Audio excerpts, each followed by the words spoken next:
Ketika dia duduk di posisi kemudi, dia menyadari tiba-tiba suasana ruang dalam mobil menjadi tidak enak. Secara refleks, dia melihat tempat duduk belakang mobil lewat spion.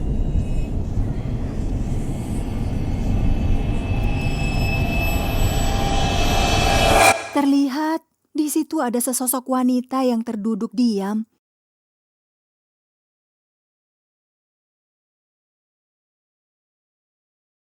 Sobat horor, kali ini kita lanjutkan beberapa cerita tentang Denny ya. Sebagai pengingat, dia itu orang yang punya kepekaan tinggi untuk dapat merasakan keberadaan energi astral. Biasanya banyak yang menyebut kemampuan ini sebagai indera keenam atau indigo.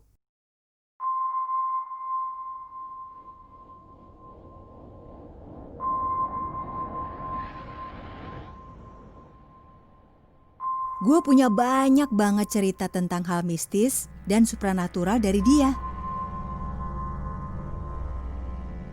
Pada suatu malam, sekitar pukul 10, terlihat Denny berjalan pulang dari berbelanja di minimarket yang dekat dari tempat dia tinggal. Di tengah perjalanan, pada waktu dia akan melewati gapura dekat jalan utama, terlihat ada seorang pria parubaya yang berdiri di bawah bangunan tersebut memegang lampu dan tangga. Denny yang sudah tidak asing dengan orang itu langsung berhenti dan menyapa. Malam Pak RT. Mas Denny, belanja malam-malam mas. Iya nih Pak, beli mie buat stok. Ada apa ya Bapak malam-malam di sini? Ini loh mas, saya ini bingung. Gapuranya itu kalau dikasih lampu, baru berapa jam mati. Nanti diganti, mati lagi. Besoknya diganti, mati lagi. Ini udah yang kelima loh mas. Saya itu bingung gimana tuh. Oh, jadinya lampu-lampu yang kebeli kagak bisa kepake ya Pak? Lah iya toh mas, jalanannya kan jadi gelap banget ya. Tiba-tiba ekspresi Denny saat itu berubah. Ia menengok ke arah atas, di mana gapura jalan itu berada. Ternyata terlihat ada sosok putih sedang duduk di atasnya dengan mata merah menyala. Pak, boleh pinjem tangga sama lampunya? Mau saya pasang. Kayaknya saya bisa betulin. Oh iya mas, gak apa-apa mas. Sosok setan pocong ini dengan sengaja selalu mematikan setiap lampu penerangan yang dinyalakan di sana karena sejatinya makhluk ini suka dengan suasana yang gelap. Denny naik ke atas gapura untuk memasang lampunya dengan tangga dan ketika sampai di atas,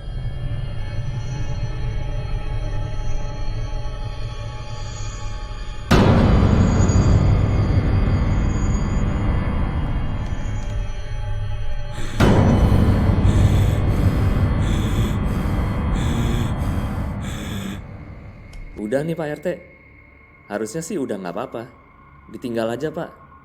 Harusnya udah gak mati lagi nih. Makasih loh mas, udah dibantuin. Gak mati lagi ya? Memangnya apa sih mas yang bikin macet tuh lampunya? Denny cuma membalas dengan senyuman. Benar saja, semenjak lampu dipasang oleh Denny, penerangan di gapura itu tidak pernah mati lagi. Sepertinya ada sesuatu yang sudah disampaikan Denny kepada makhluk itu agar dia mau pindah ke tempat yang lain.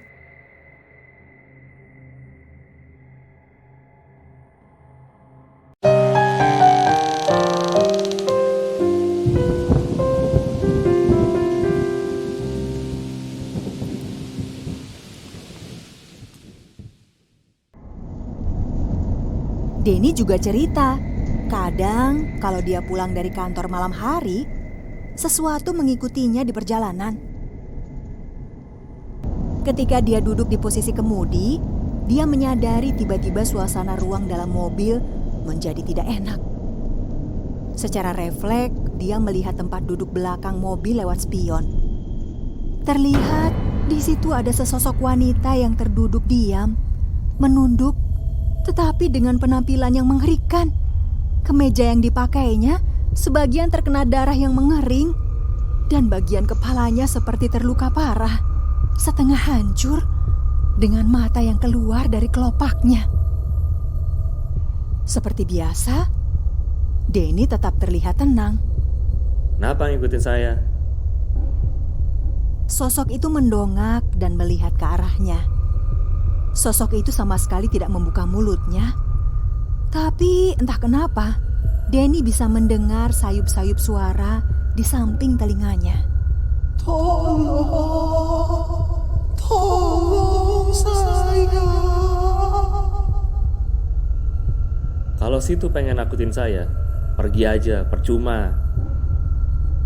Ampun mas, tolong saya mas, tolong antar saya.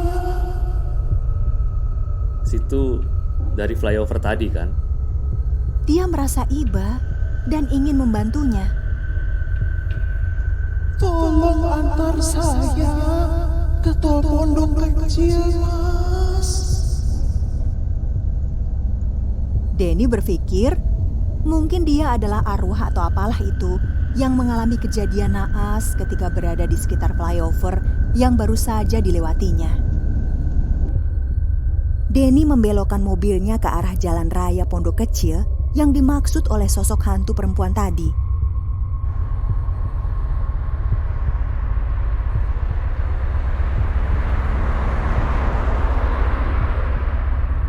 Setelah melewati daerah itu, tidak berapa lama kemudian, ia menengok ke tempat duduk belakang.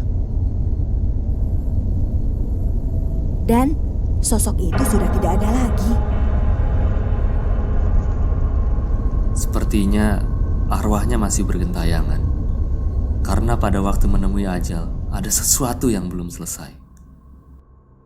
Beberapa hari setelah itu, Denny bercerita ke gue kalau dia membaca berita tentang peristiwa pembunuhan yang terjadi dekat dengan flyover itu. Dan rumah si korban terletak di pondok kecil, persis seperti tujuan sosok yang malam itu menumpang di mobilnya. Nah Sobat Horor, itulah beberapa kisah tentang pengalaman Denny, teman gue yang memiliki indera keenam. Kelebihan khusus untuk melihat dan merasakan kehadiran yang bersifat supranatural dan makhluk astral. Apakah ada Sobat Horor yang juga punya teman yang memiliki kelebihan yang sama? Atau bahkan kamu sendiri Sobat Horor? Kita tunggu cerita kamu di kolom komentar ya.